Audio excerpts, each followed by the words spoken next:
What's going on, man? How are you, man? Good, mate. Yourself? Oh, man, not as good as you. Oh, come on. Bro. Man, I think the last championship you won was Party Flavour, mate. What's Party Flavour? That's the only championship. I'm 2-0 with Party Flavour. Party Flavour? Yeah.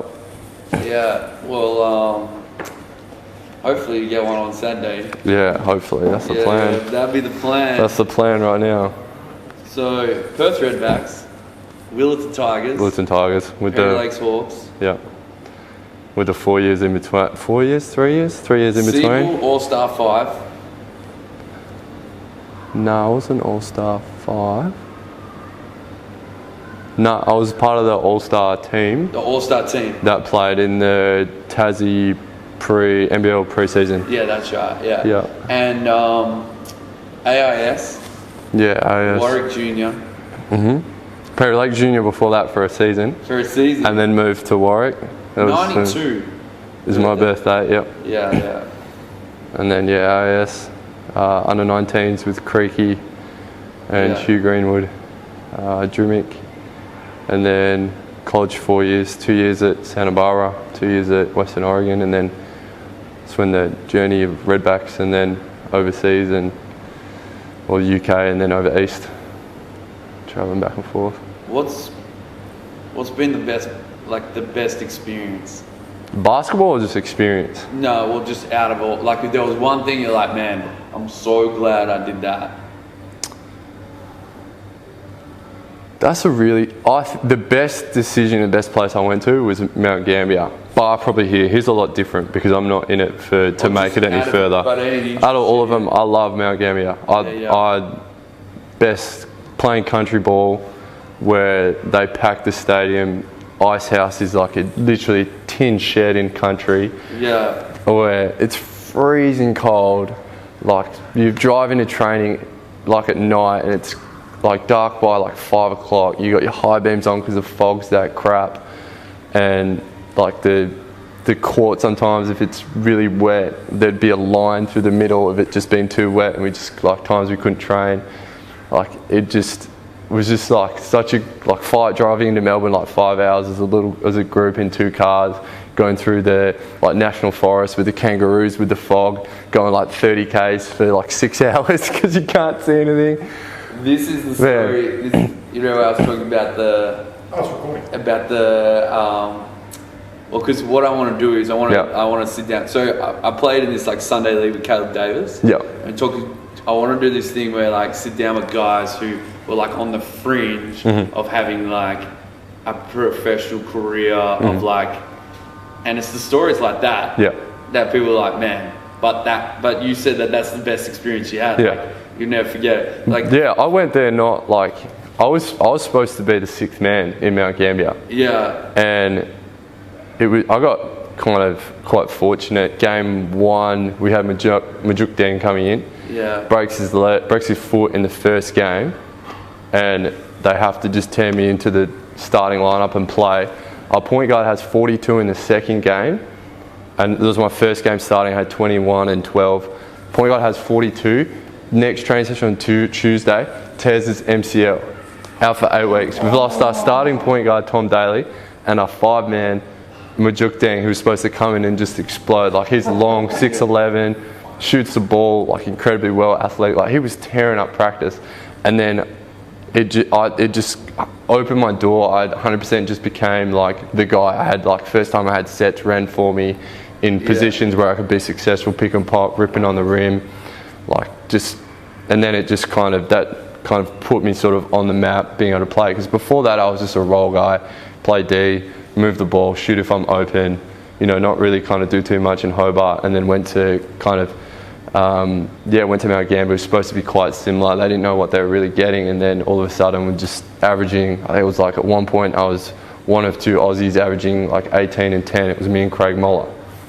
Craig Moller was already in the league, and they're like sort of comparing it to that, and then went to the combine and did really well. But there's just sometimes it's just opportunity, and there's no spots available. Yeah. And then that's when kind of I met Joey, and from the feedback from that, everyone was like, "Oh, look, really like the way you play, the way you go about yourself.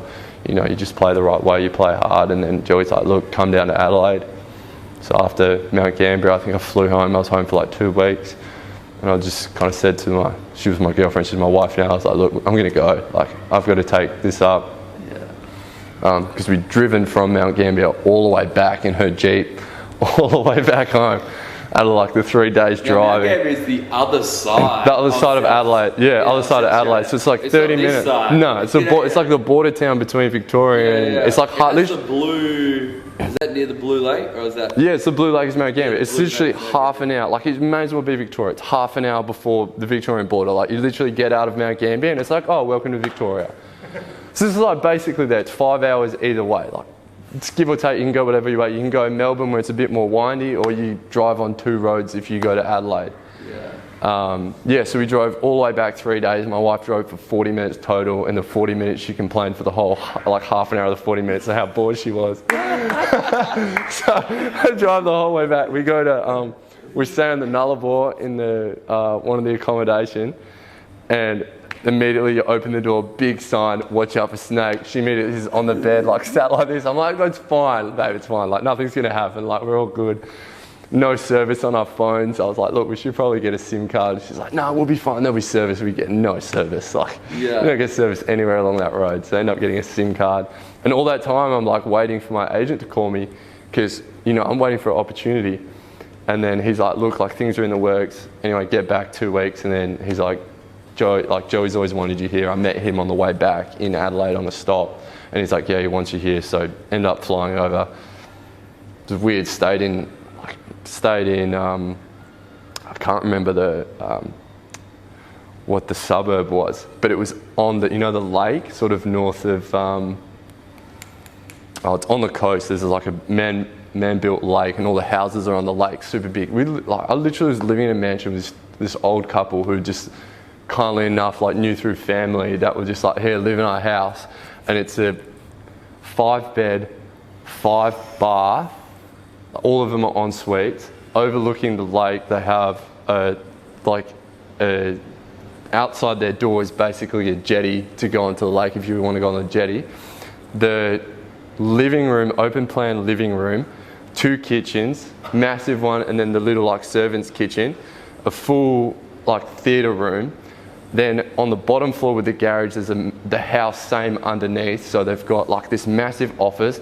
They have a sauna, like mini gym, and then they have a pool. And then looking up is like under their dining table is glass. So you can sit on having food looking down into the pool with the lake, and then the ocean's like 300 meters away. So I don't have a car or anything. I'm just living in this house. I've got an ensuite with like my own like living area, and they're just like really lovely people. Like they were season ticket holders to Port Adelaide, so I'd like go into the game. He's trying to convince me to play footy. So I'm sat there like just hanging out. Category B. Yeah, like literally just like trying to do all these things, like, and just like amazing people just being so kind with their time and like lent me their car. I think they had 1 or 2 cars, like lent me their car for times and would drop me off at Titanium Stadium to go to training.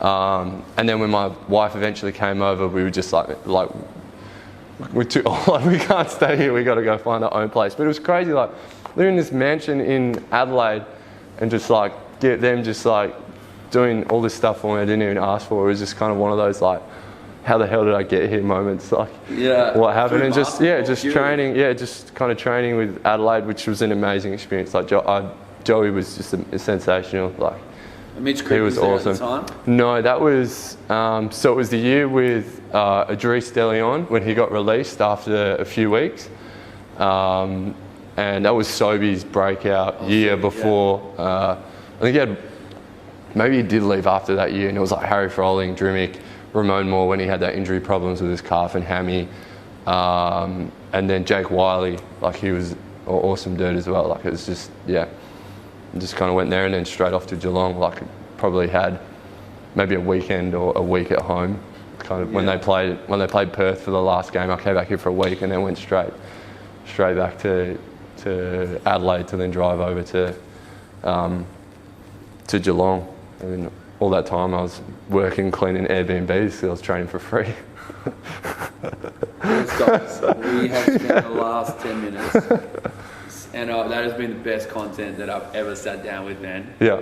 We have answered no questions that I was going to ask. But, man, I would love to do this again. Yeah, 100%. Because, man, that's exactly what I'm in this for. Mm-hmm. I don't want to take up any more of your time. No, I'll sit for ages and talk. I don't care. Bro. This is fun. Yeah. But that is the stuff that you learn about him that you didn't know. No, this is stuff that you sit down and hear stories about, but hearing it firsthand is definitely something different. And man, I tell you, literally before we walked in, I literally said, what was like the most fun experience out of your career thus far? That's all I said to him. Because I just said, went to AIS, did the US thing, did this, and then it's incredible. Yeah, just kind of, sometimes I just forget about all the things that kind of gone on in life, and you forget about all the little things, and they slowly like jump at you like, holy crap, that happened. Unreal. Man, thanks so much. COVID. All good. All right, I'm not actually going to ask those good. Okay, if you don't want to ask any questions, I'm happy to ask questions if you want. I reckon we're just going to leave it, That's the segment. Well, I'm just thinking about